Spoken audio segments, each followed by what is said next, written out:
you. So our study looked at gay and bisexual men living in the U.S. and specifically in cities with high AIDS burden in 2008 and 2011. Our study showed a promising increase in awareness of HIV infection, which we defined as someone knowing that they have an infection of HIV. We found that the proportion of those testing positive as part of our study who were already aware of their infection increased from 56% in 2008 to 66% in 2011.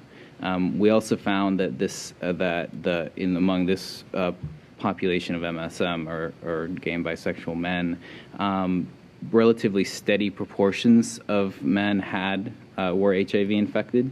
19% of MSM tested positive for HIV in 2008, and 18% of MSM tested positive in 2011.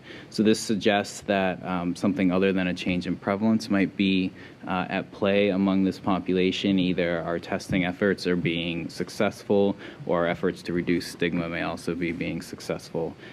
So that certainly is promising and warrants further research. But we also found concerning disparities in HIV prevalence and awareness of infection, especially by race ethnicity. We found that Black MSM were most likely to be infected with HIV, but least likely to know about their infections.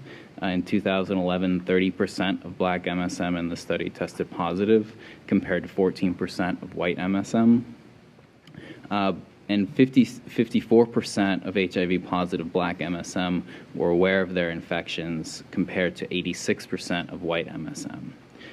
So with over half of all new HIV infections transmitted by those who are unaware of their infections, it's important for us to sustain our testing efforts and to eliminate the disparities and dramatically reduce HIV in the United States. Thank you.